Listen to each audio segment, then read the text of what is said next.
most little kids are scared of monsters under their beds. But as a biracial kid, the scariest thing for me was this. I mean, seriously, I cannot tell you the amount of fear I faced trying to figure out what box to mark. It was scary for me having to decide what box I fit in. And speaking of boxes, there was another box that I didn't quite fit in. And that was a crayon box. I mean, seriously. Do you know how hard it was trying to match my skin tone, mixing brown and white crayons together every single time I had to color myself? See, as a child, I was limited because most of the time, Crayola only had 8 colors to choose from, and I quickly realized I didn't fit into that box. But then, the first time I saw the 24 count, now that's when I thought, this is it. This right here is my box. But I was disappointed yet again. But then something happened that made me go absolutely crazy. Crayola came out with the 64 count box, and by this time I was sure to find my skin color inside the crayon box. That the stars somehow aligned so I could finally color myself. Well, guys, I was disappointed once more. I mean, clearly my life in elementary school was extremely stressful. But with more research, I'm happy to report that my skin tone is actually light almond. Yeah, go figure, right? For those of you who do not know, thanks to Crayola's Colors of the World skin tone box, I am happy to report that my light almond crayon is truly my crayon. And yes, light almond is really the name of that crayon. You see, my life has always been surrounded around choosing and figuring out where I fit. And for the longest time, I felt like an outsider, not really knowing where I belonged, not really knowing what box I fit in. Always feeling like I lived somewhere in between. And growing up, I always encountered comments and questions such as, wow, you speak really well. You've got to be mixed with white. Or, of course you can jump high. You're black. Or the infamous, can I touch your hair question. Now, believe me, each of those comments and questions can be their own TED Talk. But what I'm focusing on is why I felt like an outsider. Why didn't my presence make sense to anyone? Why did I have to choose based off their expectations? And as I began growing up, I realized that I'm not an outsider or some anomaly to society or some type of exotic animal. In fact, I am proud to be in between. And as I started to embrace my multicultural identity, something inside me grew. A passion and burning desire to want to help children who are facing the same hardships I experienced when I was growing up. Whether it was the search for whether it was the search for your color in the crayon box, or whether it was figuring out where you fit in, I experienced an immovable feeling of wanting to lift up the voices of every child who is at the crossroads within their own identity.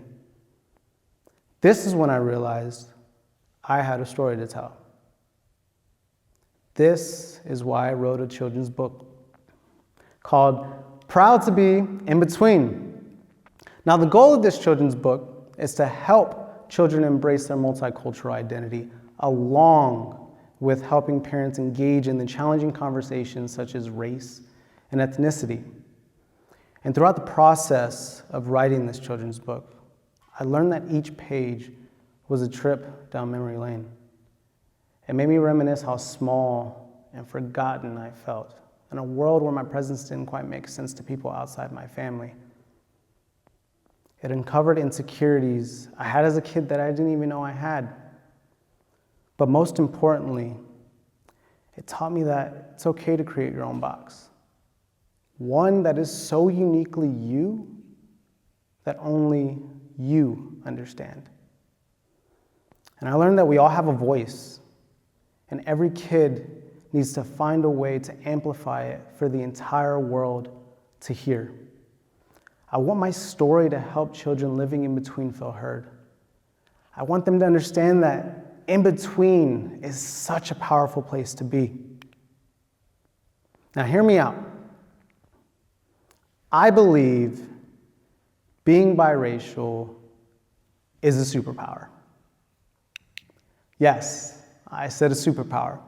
Now, maybe it's not as cool as being able to fly like Superman, or turn big and green when you're angry like the Hulk, or even shoot lightning out of your hands like Thor. But it does give you the ability to see the world from many angles.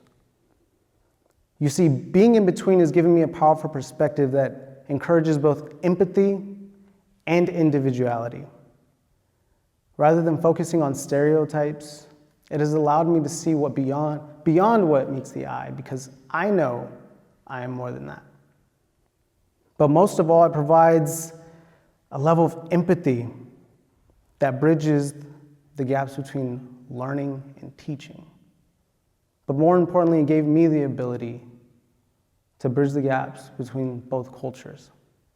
For example, I love that I was able to listen at the Hana music and make tamales with my grandparents, while also being able to watch March Madness and identify with Black athletes. But the funny thing is I didn't realize that I was using this superpower even when I was a kid. You see, when I was little, I used to pretend I was Batman. And clearly, the only way you can tell the difference is that I had a 1986 Isuzu Pup as my Batmobile.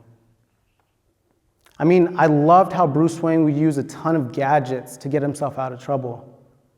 But my superpower wasn't a set of cool gadgets, no. In fact, it was my ability to code switch. You see, I always felt like I had to switch between being Black and being Hispanic. A lot like how Bruce Wayne felt more comfortable wearing a mask. And now when I look back at my vigilante days as a youth, I also remember being much more comfortable wearing a mask. I had a mask for when I was Black, and I had a mask for when I was Hispanic, but in reality, it was never about the mask or even the ability to code switch.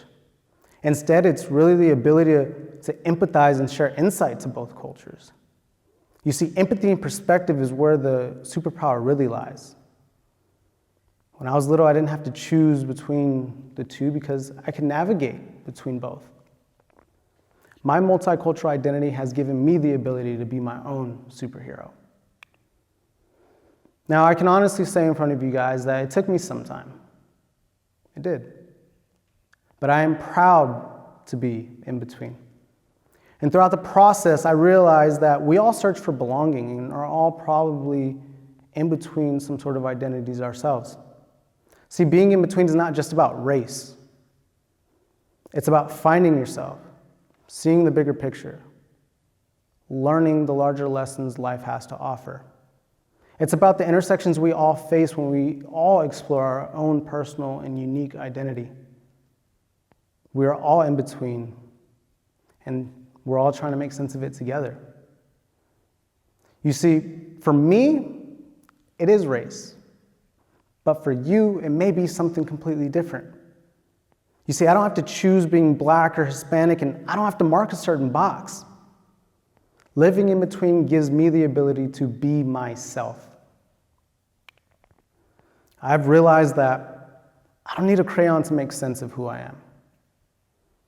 We're all living in between, and that is what's special. My book helps kids see themselves represented in a world where it often feels like there's limits. It shows them that each page is theirs to write in whatever damn color crayon they want. But honestly, the truth is, guys, it's not about the box people try to place you in. It's about what you have to offer this world. And in the end, being in between is my superpower. and I will continue to use my light almond colored crayon to scratch a line through every single box that isn't me.